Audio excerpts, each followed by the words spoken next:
Happy 28th founding anniversary, Lera! Woo! Pagmahal mo, Ikindot mo! nandun ka na sa tugatog na yan, but low profile pa rin. Oh, nice. Alright. Akala ko bloody pining ko eh. Great glacier, oh. Thank you, old friend. Congrats. Yo, what's up guys? Ang dami nating meeting kanina, so tapos na yon. At ngayon naman pupunta tayo sa Dagupan, which is ito po yung anniversary ng mga kapatid natin na law enforcement rider of the Philippines, yung Lera. After work ride naman. Meron palang mga bagong model ang empty helmet Falcon. Nagpadala sila, kaganda ng design niyan. Tara, daanan natin mamaya yan, ipapakita ko. Niram natin yung jacket ni Ella. Hopefully kasha. Uy, kasya na sa akin yung jacket ni El. Yan yung mga bagong design ng empty helmet. Kita nyo yung gaganda, no? Sobrang solid yung ganda niya. Diba naalala nyo? Ito yung motor natin na Ducati Street Fighter. Matagal-tagal natin siyang hindi nagamit. Kaya medyo excited tayo. Bumili tayo ng bagong baterya sa Ducati Clark. Yun lang naman ang reason kung ba't hindi ko siya ginamit ng matagal. Nag-lobat. So ginawa namin, chinek namin yung gulong. Kung malambot, ito na. Okay na siya ngayon. Sarap din gamitin ng Street Fighter, eh, no? Magaan. May nag-request ng bomba dito ah. Gusto ko rin gamitin tong Street Fighter. Ang sarap niyang bigain eh. Saka yung gulong niya kapit na kapit sa kalsada. Pag galing ka sa Ducati Multistrada tapos nag-Street Fighter ka, parang napakagaan na motor na to. Alright, let's go to Dagupan. Ito yung hahanap-hanapin mo sa Street Fighter eh, no? Yung talagang makikipagbakbakan ka sa street. Power niya, malakas. Malakas ang brake, malakas ang arangkada. At naibalik na natin yung takip natin na tumapon nung nakaraan. Simula nung nawala yung takip na to, hindi ko na ginamit eh.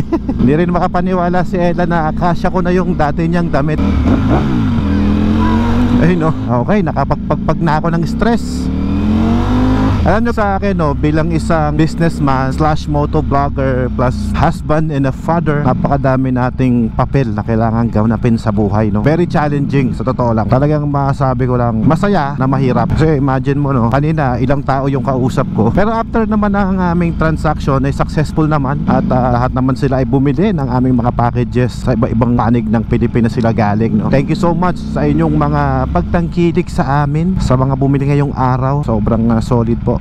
Itong pagmumotor ko, this is my stress reliever. Kaya kung napansin nyo marahil, si Mrs. hindi siya humihindi kapag magmumotor ako. Talaga namang okay, go for it. Lalo ngayong panahon na medyo papasok na ang ghost month. At dito ay nakaka-experience tayo ng panahon ng taghirap dahil papasok po ang enrollment ng mga bata. Siyempre, in-enroll ko na yung mga kids ko. But the point is this, pasok na sila, gastos na naman yun. Maraming magulang na naman ang dumidiskarte, kumakayod ng doble. Of course, para mapag-aral yung mga anak. By the way, yung pupuntahan nga pala natin ngayon ay 28 years anniversary ng aming grupo. Medyo matagal-tagal na rin tayong miyembro ng Law Enforcement Rider of the Philippines, o yung itawag na LERAP. Taon-taon din ay nagkikita-kita kami sa National Federation of Motorcycle Association. Kanya naman ngayon dahil sa 28 years na po ang aming grupo dito sa LERAP, yun ang isa-celebrate natin ngayon. Papalad tayo ngayon kasi hindi na malayo. Dito lang sa Dagupan gaganapin yung aming 28 years anniversary. Ayan na nga, bubuhos na yung ulan natin. Kahapon nga pala, nag-trail kami ng mga bata.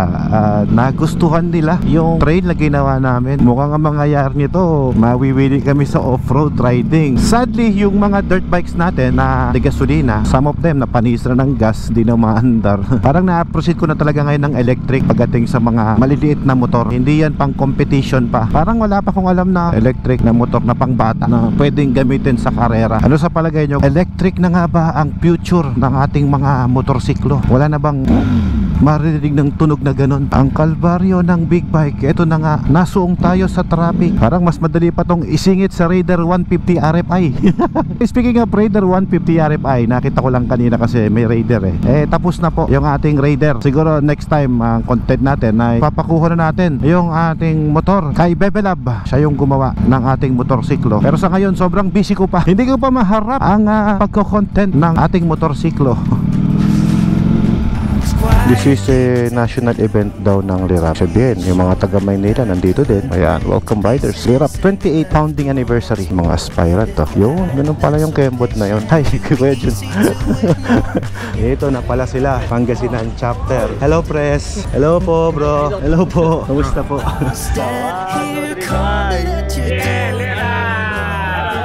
Happy 28th founding anniversary! Lera! Woo! Pagmahal mo, Ikindot mo!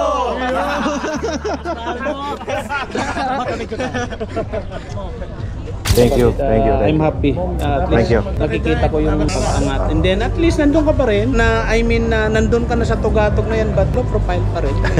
Thank you po. Meron palang registration dito. Bye, Alfred. Hello po. Hello po. Ayaw ma-check? Ayaw kaya? Ayaw mo po pa-attend eh? Ayaw ka ata Thank you po. Kumusta Nat? Good, good, I good. am a very good follower of you. Uy, thank you, thank you. I watch everything. Oh, thank you, thank you. Good job. Thank you. After natin mag-register, mayroon silang beer stop, daming beer at saka food stop, tsaka ng giveaway. Saan kukuhanin to? Ah, bibili ng fudge. Oh, nice.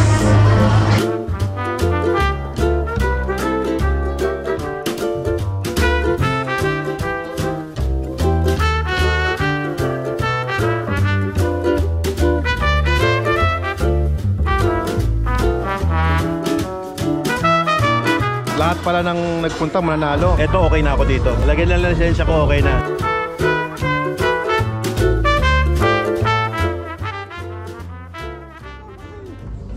Lagay daw natin, sabi ni pre, maglalagay tayo ng pin natin. Ano ba to, Chinese collar? Alright. Akala ko bloody pinning ko eh.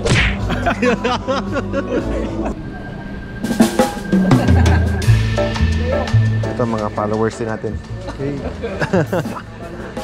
Team Triumph guys. From Manibela hanggang dito sa Lerap. Nandito pa rin ang Triumph. Support tayo sa mga group.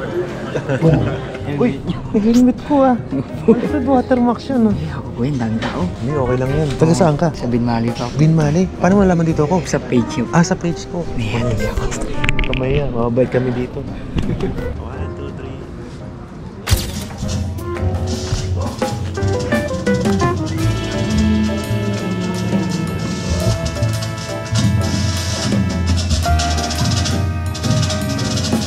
Yan, may diskarte si Bro Alan. Yan yung ginawa niya. Nilagay niya yung 2x2 dito. Sinali namin dito.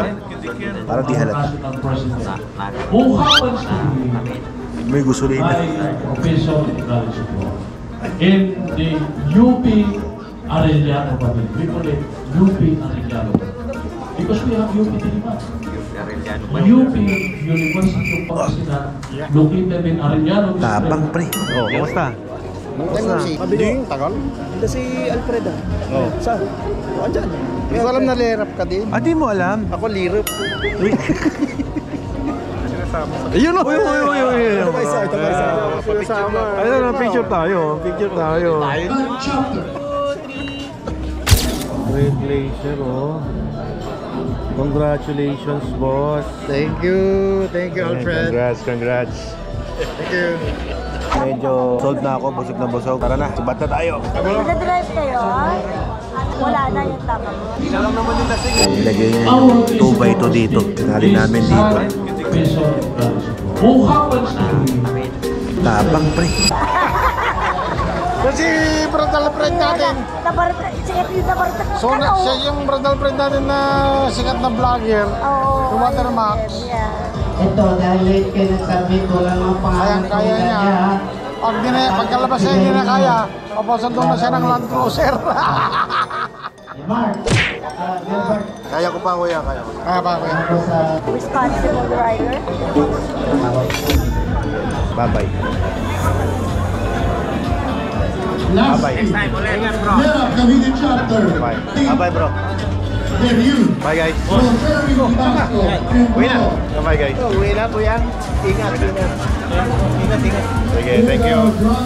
Rustic, Talaga. meron pa. Yes, sir.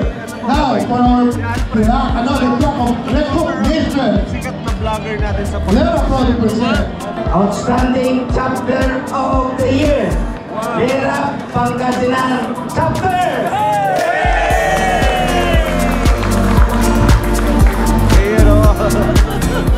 Ayan guys, sobrang saya ng event. Ang saya ng brotherhood, samahan. Pero kailangan ko nang umuwi. Ang saya ng event ng Lira. Pero kahit hindi pa tapos, kailangan nating umalis dahil mayroon pa tayong awarding ceremony. Babalik pa ako dito sa PPO bukas. At meron daw panawagan ang police, provincial office. At meron daw tayong award na makukuha bukas. Excited ako dun. Anumang award yun ay very excited ako. Pagka ganyan, wag na wag po kayong iinom ng alak. Kahit na yung mga alak kapag may ganyang okasyon. Don't drink and drive. May gasolina. Tabang pre. Thank you so much, Lera brothers and sisters, Law Enforcement Rider of the Philippines. Thank you so much. And congratulations for the success of the event. Hindi ko naman habol ang marapol. Sana ay mag-enjoy po yung mga karapat-dapat na manalo. And congratulations sa mga awardee. Ngayon ko lang dinalaman na meron palang Rider of the Year, meron palang ganon, mga perfect attendance of the year. Ganun pala ang derap, no? Tsaka kagandahan, mga matured yung mga kasama natin dyan. Very good influence.